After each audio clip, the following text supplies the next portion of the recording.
कहता है भगवान से कि प्रभु कि कब लोगे खबरी घनश्याम, अरे बड़ी देर भई, कब लोगे खबरी घनश्याम।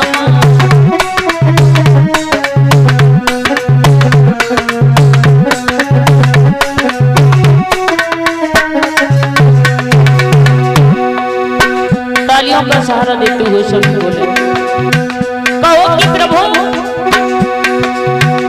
तुमने लाखों की बिगड़ी को बनाया है दीनानाथ, कब लोगे खबरी घनश्याम,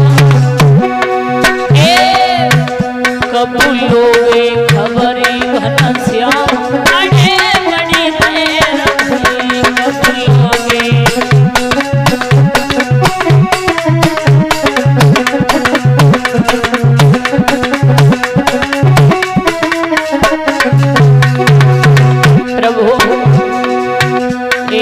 लाज बचाई लई द्रौपद सुता की,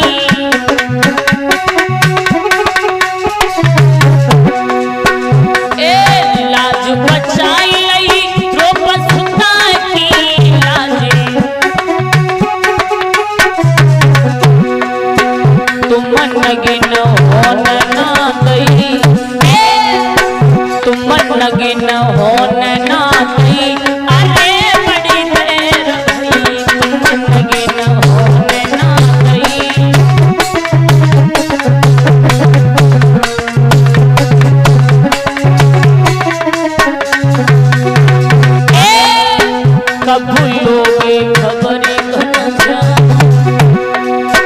कब लोगे खबरी घनश्याम, अरे बड़ी देर भई, कब।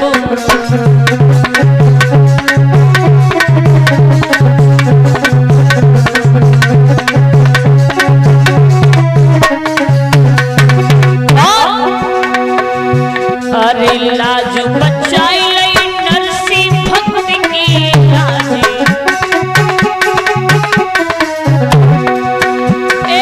लाज बचाई लई नरसिंह भक्त की,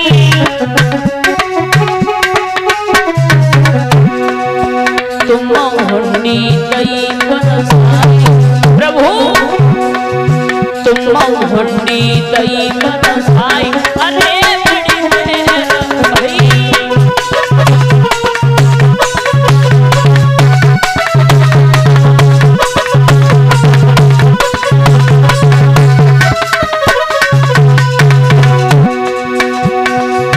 कब लोगे खबरी घनश्याम, कब लोगे खबरी घनश्याम, अरे बड़ी देर भई।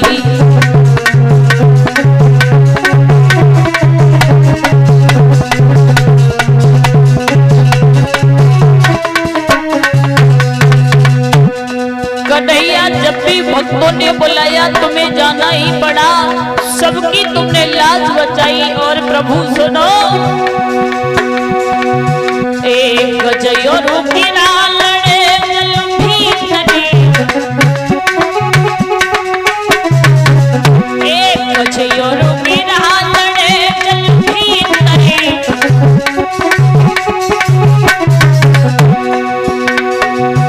तब गज की टेर सुनी, प्रभु तब गज की टेर सुनी, अरे बड़ी देर भई।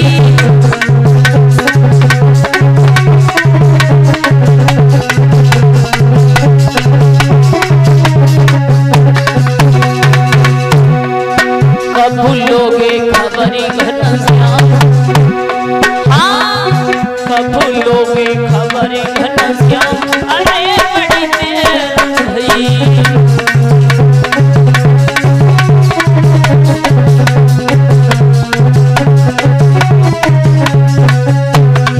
बोले गोविंद भगवान की।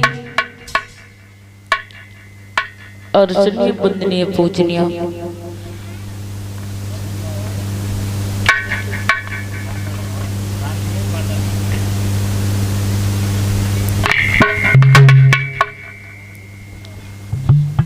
पूजनीय संत भगवान, लता पता में बास करने वाले सभी देवी देवता, भगवान के पावनमयी दरबार में बैठे हुए हमारे पिता के समान बुजुर्ग, सीता सावित्री अनुसुईया जैसी इस भूमि को पवित्र करने वाली हमारी याद शक्ति माता एवं बहनें,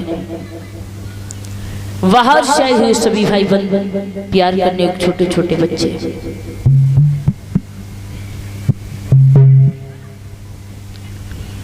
परीक्षित महाराज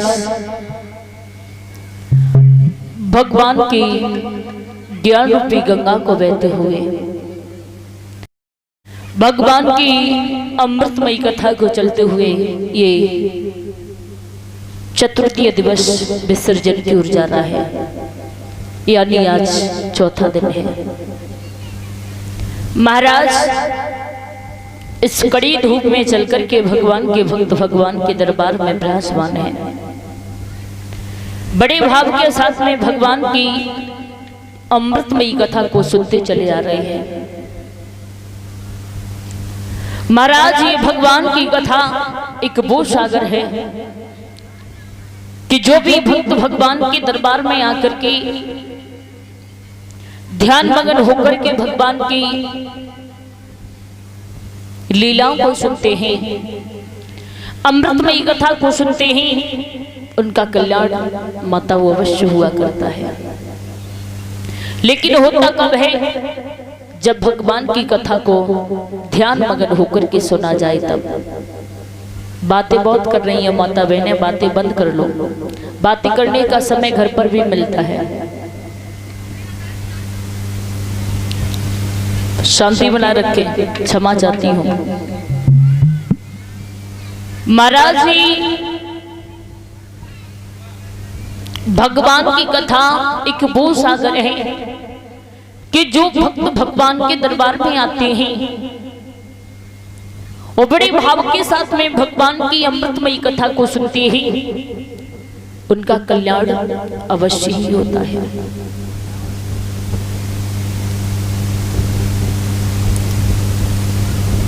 व्यास नंदन श्री सुखदेव जी महाराज उत्तरानंदन परिषद के मुखारबिंद की तरफ देख रहे हैं। परीक्षित से कहा कि परीक्षित आप चिंतित क्यों हो, चिंता क्यों कर रहे हो? तो रो करके एक ही जवाब दिया परीक्षित ने कि आपको पता है महाराज कि हमें 7वें दिन तक्षक रस जाएगा, हम इस संसार से चले जाएंगे। तो बोले हैं कि शायद तुम एक बात नहीं जानते हो। सुखदेव जी बोले कि परीक्षित आप एक बात नहीं जानते हो, ये मानव का चोला भैया, ये मानव का चोला 84 लाख योनि भोगने के बाद में मिला है। अब आप ही अंदाज कर लो कि 84 लाख तुमने योनि भोगी होगी तो उसमें क्या क्या बनना पड़ा होगा। क्या पता आप एक नाली के कीड़ा बने होंगे जो सारी जिंदगी परीक्षित महाराज सारा जीवन उसी में पड़े रहे होंगे। उसके बाद में बताया जाता है कि मानव का चोला तभी प्राप्त होता है जब 84 लाख योनियों को भोग लेते हैं और महाराज जब गाय का जन्म मिलता है उसके बाद में ये मानव का चोला प्राप्त होता है। हर किसी को मिलता नहीं है, ध्यान रखना। पता नहीं 84 लाख योनियों में हमें क्या क्या बनना पड़ा होगा तब आकर के हमें इतना सुंदर शरीर मिला है। कभी सोचा? कभी नहीं सोचा हमने।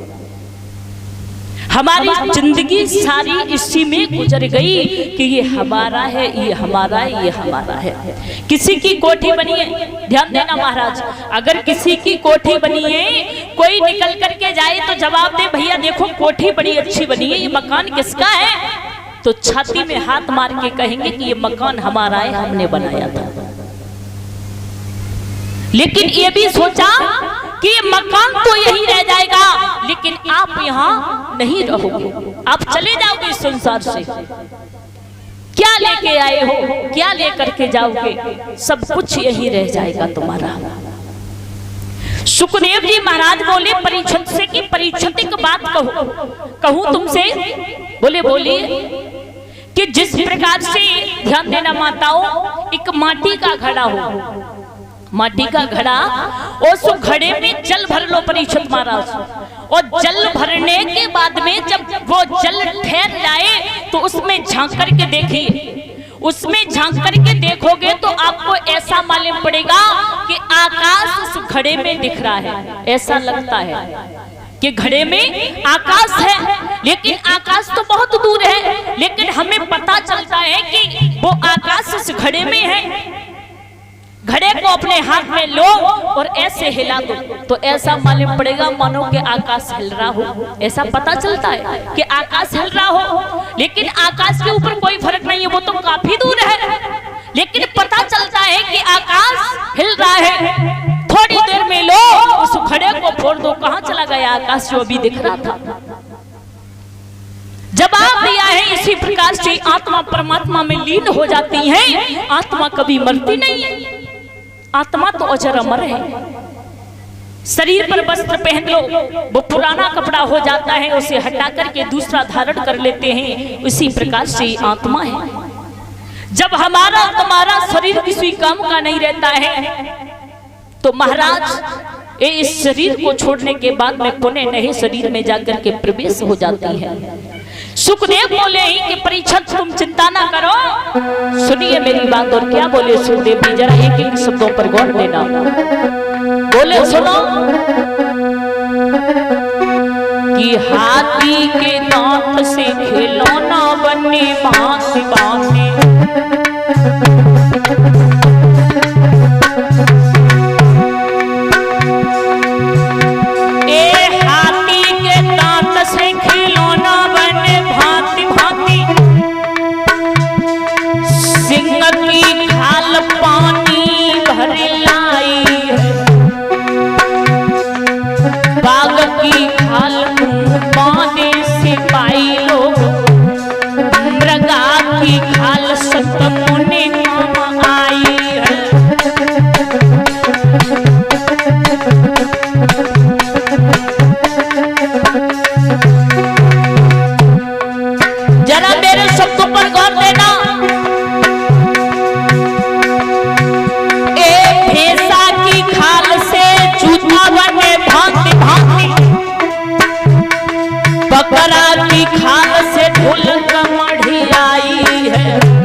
मन में विचार करी सोच बार बार, भैया मानव की खाल का हुआ में आई है।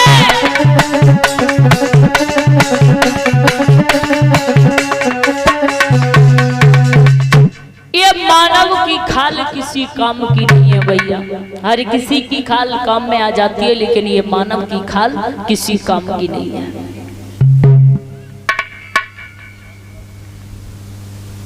बोले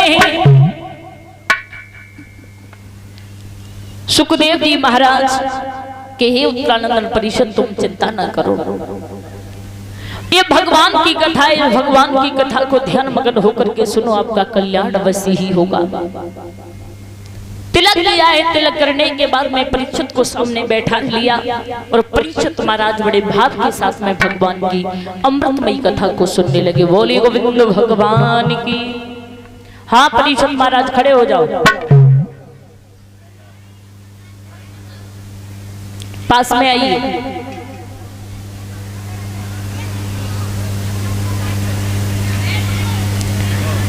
महाराज कथा प्रसंग कहाँ चल रहा था? बहुत सुंदर, बैठ जाइए, बहुत सुंदर। बोलिए परीक्षित महाराज की। कब पूछ के तो ना आए? अच्छा अबे तो तुम्हें याद है, कोई बात नहीं। हाँ चलो बहुत अच्छी बात, आज तो परीक्षित महाराज ने कथा बताई दी। हाँ महाराज अभी सुना मेरे छोटे भाई के मुखारबिंद से, ध्यान देना कथा की तरफ माताओं।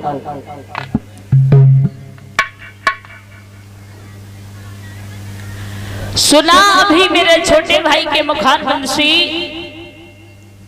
कि 5 वर्ष के ध्रुव ने और भगवान की घोर तपस्या की।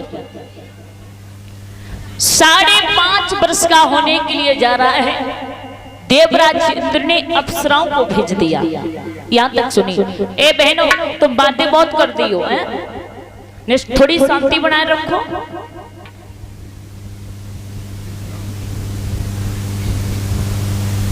साढ़े 5 वर्ष का होने के लिए जा रहा है, जिस समय ध्रुव को अप्सराएं परीक्षित महाराज परेशान करने लगी हैं, तो आज भगवान 3 लोकों का स्वामी प्रकट हो गया। जैसे ही भगवान प्रकट हुए चतुर रूप में, 4 भुजाएं, शंख चक्र गदा, चमकता हुआ चेहरा, गले में तुलसी की माला, जाकर के अप्सराओं को भजाए हैं, हमारे भक्त को परेशान कर रही है। उसके बाद में आवाज लगाई, ध्रुव से कहा, ध्रुव ध्रुव ध्रुव आंखें खोलो। लेकिन माताओं, ध्रुव ने आंखें नहीं खोली। ध्रुव ने आंखें इसलिए नहीं खोली क्योंकि ध्रुव अपने अंदर, अपने हृदय में भगवान की मूर्ति को रखे हुए थे।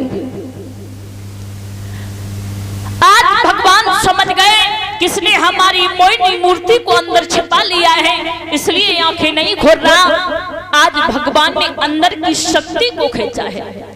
जैसे ध्रुव की अंदर की शक्ति खींची, तो जिस प्रकार से मेरे भक्तों कोने से लाठी गिरती है, उसी प्रकार से ध्रुव आज पैरों में गिर पड़े। भगवान ने उठा करके छाती से लगा लिया। बोलिए भक्ति और भगवान की। छाती से लगा लिया। प्रभु की आंखों में आंसू आए। जवाब दिया, बेटा ध्रुव। ध्रुव ने ऊपर को नजर नहीं की। बेटा, हाँ पिताजी, आपको बहुत देर हो गई आने में। प्रभु, बेटा तू कोई वरदान मांग ले। तो ध्रुव ने कहा कि प्रभु मैं क्या वरदान मांगू आपसे, ज्यादा कुछ नहीं, मेरी माँ को दर्शन करा देना। ठीक है। आज ऐरावत हाथी को बुलाया है और ऐरावत हाथी पर बैठा करके ध्रुव को विदा किया प्रभु ने। तो ध्रुव चले। जैसे ही ध्रुव चले माताओं, जब ये पता चला है कि ध्रुव भगवान का भजन करने के बाद में लौट करके आ रहा है, भगवान की प्राप्ति हो चुकी है, दर्शन हो गए, तो जो बुजुर्ग है ना, वो सभी नंगे पैर भागने लगे ध्रुव के दर्शन करने के लिए। जैसे ही ध्रुव ने देखा कि मेरे पिता के समान बुजुर्गों पैदल चल के जा रहे हैं और मैं ऐरावत हाथी पर बैठ कर के जा रहा हूँ। देखिए 5.5 वर्ष का बालक, उसे कितना ज्ञान है। जब आप ये हाथी से नीचे उतारो, उतारने के बाद में आज वो ध्रुव नंगे पैर आगे के लिए चला है, पैदल पैदल। 5.5 वर्ष का बालक है, लेकिन जो अभी हैं जो 18, 20 साल के, अगर का बड़े बूढ़े ने राम राम करते ही ना, फिर अपन भगौरा देखते हैं, हम कछू लगन लगे तासु डोकर हमसे राम राम कहते हैं। हाँ, इनके ऊपर कोई फर्क नहीं। आज जैसे ही ध्रुव आगे के लिए चले ही, तो सबसे पहले ध्रुव